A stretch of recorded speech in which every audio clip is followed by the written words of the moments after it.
Hey everybody, what is up? What is up? Welcome to welcome to the first official Brovision video, sorta. You know, the first one where it's like an actual video that's not an intro. So, as you can tell by the title, we're talking albums today. 2016 is over, 2017 is coming in, and a lot of albums came out this year. So, we both decided to craft a top 10 and talk about why and have you guys get angry at us because you disagree with us. Keep in mind, I'm not judging this based off of like how technically brilliant the album is. Simply basing it on how much I listened to and enjoyed the album. So, if you may think there's like bias because it's our favorite bands, there probably is, because obviously we're gonna enjoy those albums more. So yeah, I'm not going to waste any more time. I'm just going to jump straight into my number 10, which is Avenged Sevenfold, The Stage. This was an album that got a lot of mixed reviews. I thought the concept was really cool. I think about half of the album was really good and half of it was kind of forgettable. I thought that Paradigm was the best song off this album. Also really liked The Stage. Goddamn was good. So there were other good songs. Paradigm really stuck out to me, and the fact that they just dropped it out of nowhere was pretty cool. But yeah, I know a lot of people didn't care for this album, and it was very different, but I did think it just barely deserved a spot on the top 10. My number 10 is Yellowcard's self-titled album. I thought this was a really good album for them to release as it's their last one. Solid album. My favorite song off of that was Rest in Peace. I love the violin part. It's lit. So number 9, I've got Alter Bridge, The Last Hero. When I first heard this album, I didn't like it. I was like, this is lacking. I compared it to their other albums, and I thought Alter Bridge 3 and Blackbird were so much better than it. I even thought Fortress was better than it. But then, I listened to it more, and I'm like, okay, it's really not that bad. There are a couple tracks on here that stand out, and there are a few that are definitely forgettable. I know a lot of people, at least from what I've seen on social media, really love this album. People are saying that Alter Bridge gets better and better with each album. I totally disagree with that, but I did think this one was worthy of a top 10 spot, and My Champion was probably my favorite song off that one. Alright, so for my number 9, it's gotta be Anthrax For All Kings. I don't know what more you need, but Breathing Lightning, what more do you need? That song is the jam. Like, that song is so good. That's really all I have for number 9, but that sums it up. All right, so moving on to number 8, we have Volbeat, who came out with Seal the Deal and Let's Boogie. I love that title. But when they released the first couple singles, I was like, it sounds okay, but I wasn't super hyped for it. I've been a Volbeat fan for a while. They were my favorite band years ago, and their album in 2013 was really, really, really good. This one didn't really measure up to that, I would say. But that's kind of an unfair comparison because of how good the last one was. But this album, again, just like the last two, there are some forgettable ones and some really good ones. But Black Rose was an amazing song off this album. I love the lyrics. I love the feature with Danko Jones. So that was a very good song. And I did think the album could have been better, but still worthy of a top 10 spot. So for my number 8, I have to give it to Sum 41, 13 Voices. I thought for Sum 41 to come back, this album was pretty solid for them. I don't think it was their best. It's pretty hard to live up to their 90s and 2000s era.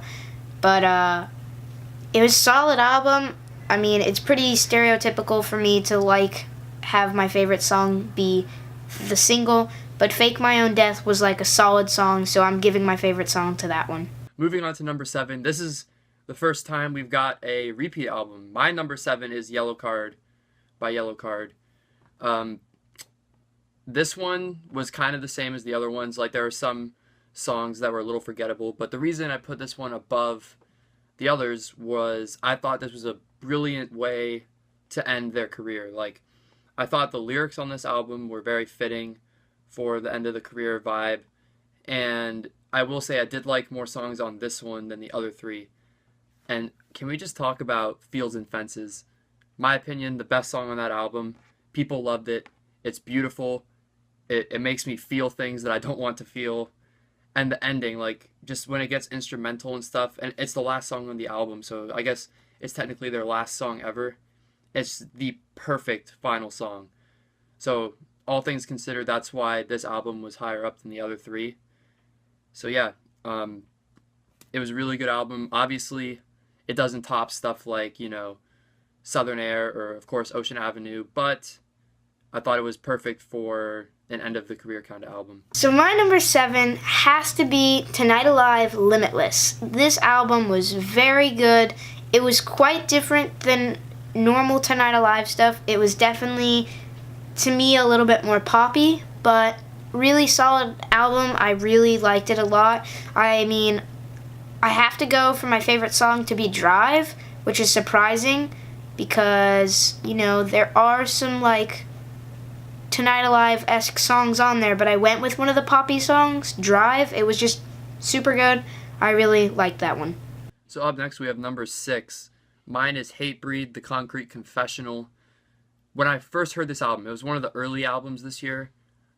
I was like, because I liked Hatebreed, but I was more of a casual fan. But this album really accelerated me into being more of a fan. This album has some good breakdowns. It has some good lyrics. Looking Down the Barrel of Today, I believe it was the second single, and it's one of my favorite Hatebreed songs to this date. And when they were performing songs off this album live, which if you go to my vlog channel, you can see the vlog from that, the crowd loved it. They were getting crazy. So this album, like I said, it was really good in the beginning, but as time went on, I got a little tired of it. It was just a really big heat of the moment. I was like, this may be my favorite album of the year, but ultimately, I decided there were 5 others that ended up coming out later that I liked more. But this was still a solid album, and I think I'll be coming back to it for quite some time. So my number 6, you'll have to bear with me. I'm not quite sure that it counts, but I'm going to be giving it to We the Kings so far. It was their hits album. I mean, I just had to put it on here because they chose some really good songs to put on the album. And I mean, who doesn't like an album full of all the songs that are like their best songs? So I mean, I had to put it on here even though it's not new material.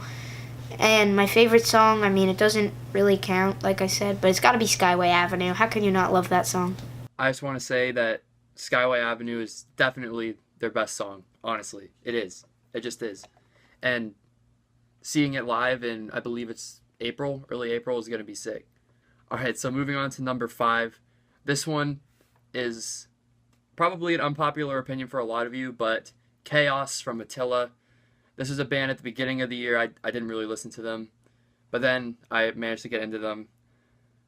So this album was kind of different for them. There were some songs such as Bulletproof, where I guess they experimented with more clean vocals and lyrics that were, I guess, a little more serious. My favorite song off this album was Public Apology for a really long time. But recently it's changed to Mosh Pit. I'm loving Mosh Pit. I love the EDM feature. I believe his name is Uke. I don't know if there's an EDM fan watching this. I'm sorry if I butchered that. But I would say that Mosh Pit was the best song off that. And it really does have some bangers. It is different from them. But I think it was a good different. And again, like other albums, not as good as some of their older stuff. But you can't really expect that, because each album is different in its own way. But yeah, I will go with Chaos at number 5. So my number 5, huge fan of this one. Simple Plans, Taking One for the Team. Another band that this year, early pop punk bands from the 2000s that, suddenly just like came back, and it was a great thing for that to happen. My favorite song has to be Farewell with Jordan Pundik from New Found Glory. Pierre and Jordan just sound so good together on that song. I have to give it to that song. So speaking of, pop punk bands coming back with a new album, my number 4, California from Blink-182. Wow, this album was great. It was long, but that was also kind of a problem. Like, I felt like it was so long that there were a lot of songs on there that they didn't even really need to put on there. And if they would have cut those out, I think it actually would have been a little better. Songs like, I don't know how some of you feel about this, but like the song San Diego, they could have just completely done away with it. I didn't like that song. What? Oh. I'm sorry. Even Los Angeles was a little shaky, to be honest. How are you going there, bro? Man, I'm going there. But I'll say this.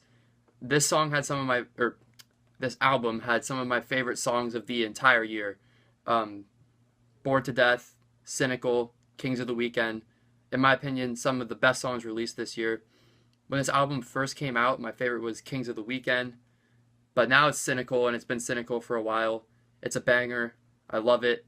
And when they played it live and they had the big explosion and stuff, I was like, okay, this is the best song on the album. So I got to go with Cynical there. But yeah, number 4, California, Blink-182 on the comeback. I really hope they come back to Florida because I want to see that again.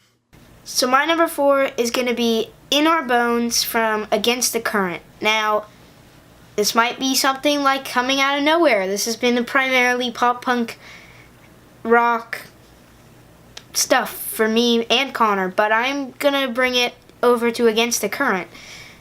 These guys were absolutely incredible on Warped Tour. I had listened to their first album before, well, not their first album, their EPs before Warped Tour. But this was their first album. All they had before was EPs. They did a phenomenal job. Awesome stuff. My favorite song from that album is going to have to be Forget Me Now, but a close second was Roses. Good stuff. All right, so now we're moving on to the coveted Conner and Brady top 3 albums of the year. All 3 of these albums, in my opinion, that I'm about to say, were close to perfect. I liked pretty much every song on it except maybe one. And so these 3 albums were top notch. And I knew this was my top 3 for quite a while. But starting with number 3, we have The Serenity of Suffering from Korn. They return to a heavy style. Obviously, their past couple albums, Path of Totality and Paradigm Shift, left a lot of fans pretty unhappy because they did a lot of EDM stuff. I mean, a lot of EDM features and a lot of electronic elements to the songs. A lot of fans were not digging that. I would say myself included, but I definitely do like some of the songs on those albums because I do also like EDM, but I definitely understand why fans were upset. I mean, nothing tops that old school Korn, self-title, Follow the Leader, Issues. That's the signature Korn sound, and they came back to it, and the fans loved it. From what I saw, the fans loved it. My favorite song was the second single, Insane. That song completely blew my mind. But others, Take Me, Rotting in Vain, A Different World with Corey Taylor. And overall, my main thing with this album was I was super happy to see them get back to that signature sound. A lot of people, including myself, thought it was gone for good. But to see it come back was awesome. And this was definitely a fan pleaser. And I'm going to be listening to this album for a very long time. Alright, so like Connor said, we are getting into the top 3, so this is where things really start to get good, and we'll be battling it out with our opinions, I am sure. My number 3 is going to go to Water Parks, Double Dare. Man, what can't I say about this album? Incredible is definitely one big word I would use. I mean, I don't really have much to say. It's so good. My favorite's going to have to be Royal. That song that's the jam. Like, you need to go listen to it. You need to go listen to it. Well, quickly, before I do number 2, I have a couple honorable mentions. I'm going to save the suspense for a little longer for my top 2 albums. So, I know one of these honorable mentions is going to be a little iffy for you, Brady, because it wasn't in my top 10. Sum 41. Not a top 10 album this year. But it does deserve an honorable mention. My favorite off this one was War. Great song. However, it was really just the singles, and that was it for me on this album. And then we've got Nonpoint, Poison Red, Chevelle's North Corridor, and Green Day's Iffy Revolution Radio. But I will say, though, Still Breathing, arguably the best track of the year. Arguably the best track of the year. Arguably. Not definitively, but you could make a case for it. That song is amazing. But the rest of the album wasn't good. I'll just be honest. Green Day, if you guys don't know, second favorite band. Got into them in third grade. But, I mean, Conner is right. Still Breathing is where it's at. But that album, ugh. Something went wrong. Something went wrong. It was really disappointing. It was disappointing. It wasn't as bad as the trio, though, in my opinion. I liked the trio better. Oh, those are fighting words right there, dude. Oh, man. Alright, guys, well, here it is. My number 2. Alright. My number 2 has to be Bad Vibrations, A Day to Remember. It just... Like, this album... I first gave it a listen. I wasn't really too sure. But the second time I listened through, I was like, oh man, Day to Remember, back, better, they're there. I'm about to get, like, musically nerded out, not in the sense of, like, jamming out to music, but, like, playing and, like, musical terms. My favorite song has to be Reassemble. Now, like I was saying about nerding out over music, if you understand what this means, you know we can relate. Those triplets in Reassemble's breakdown, do I have to say any more? Like, whoo, that's my number 2. Are you ready for my number 2, Brady? Bad Vibrations, A Day to Remember. We agree on number 2. Man, A Day to Remember is one of those bands that's like on my all-time favorite bands list. They are definitely a top 5. Been listening to them for a very long time. I love them. This album I was worried about because I was like, it's not going to be as good as Homesick and not Colder Than My Heart. That song is great, but for those who have heart, I was like, there's no way. But then it came out and I was like, oh man, it's on par with those. I'm not going to say it beats them, but it's on par. This album had some amazing songs. I think any A Day to Remember fan can agree. I love the lyrics of In Florida. Paranoia was a good single, but my favorite song is Naivety. When it first came out, I was jamming it for literally probably 2 months. And I love the lyrics a lot. I just love the sound of that song. The breakdown on Reassemble, completely sick. Justified. You can just keep naming good songs on that album. So, yep, I agree. Bad Vibrations. I agree. Number 2 is Bad Vibrations. So, Brady, let me ask you this. We're about to find out your best album of the year. Your number 1. What is it? My number 1 album, I got a little upset hearing it from Conner, and I think he knows where this is going. But my number 1 has to be California, Blink-182. This album is perfect. I don't know how he said he didn't like San Diego. That killed me a little bit. I mean, that song is so catchy, and they even mention The Cure, which is another great band. But this album it's phenomenal. My favorite song in the beginning had to be Cynical. That song, whew, that is just, it's so short, but it's so perfect and catchy. It's great. But I think after listening to it some more, my favorite has to be Kings of the Weekend. It is just, yeah, we flip-flopped. But Kings of the Weekend, that is my jam. Like, honestly, that one, the perfect line is thank God for punk rock bands. That's all I have to say. I'm going to leave it at that. So, Conner, please inform these people your number 1 album of 2016. Taking one for the team. Simple Plan. Number 1. Now, like I said in the beginning, there may be a bit of bias. Simple Plan is one of my two all-time favorite bands, Disturbed being the other one. This is one of the first bands that I got into besides just a couple songs or just one album.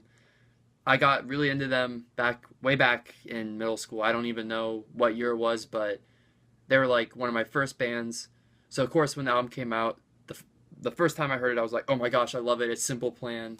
I'm still just waiting to see them so I can freak out like crazy. But this album, I didn't think there was one song that I disliked. There was, except for one. The only song on this album I didn't really care for was I Dream About You. It was the very last song on the album, but the other 13 songs were brilliant. Nostalgic was my favorite simply because I loved the lyrics. I loved every lyric of that song.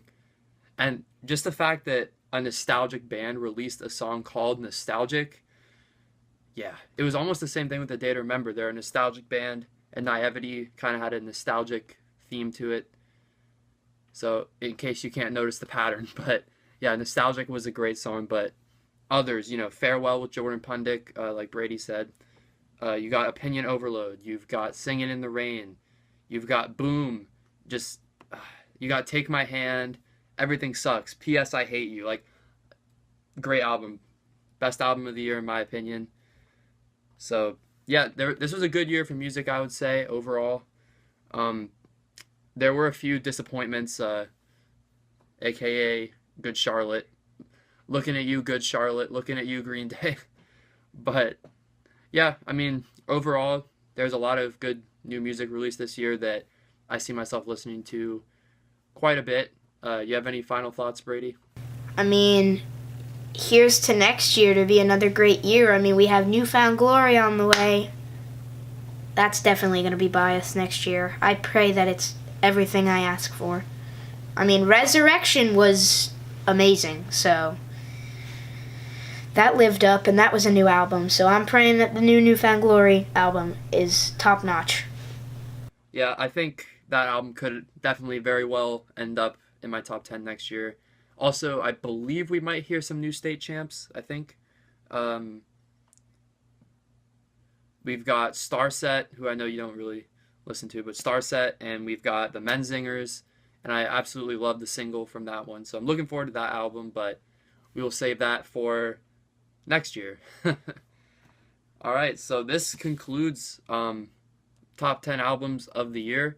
Be sure to stay tuned because in the next day or two, I'll be releasing top 10 movies. I'm hoping the other bros get in on this.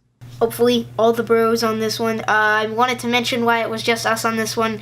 Gary doesn't really have a taste in what we listen to, and I asked Dad to be a part of it, and he said that our list was almost identical, so he didn't really, I could see that. You and your dad are very similar musically, but I have this really weird music taste where I just like almost everything. Yeah, but hopefully for the movies, as Connor said, all bros will be here. We can all relate on movies. There's a couple movies that could cause a bit of a debate. I definitely can see that happening. So, Connor, would you like to end it, or do you want me to end it? I started it, man. You can go ahead and end it. Alright, guys. Thank you for watching the first, official release for Brovision. Please stay tuned for the movies of top 10 movies of 2016. That should be out, by the new year, on New Year, whenever. Whenever this comes out, it should be same day or within the week. So please stay tuned for that. And thank you guys for watching. I'm signing out. I'm sending it over to Connor. Signing out, guys. Thank you one more time for watching. Subscribe for more because you're not going to want to miss all these. Also, check out the vlog channels because they're pretty good. I have a feeling that the movies is going to be very debating. Well, guys, that's all we have, so thank you for watching. We'll see you next time.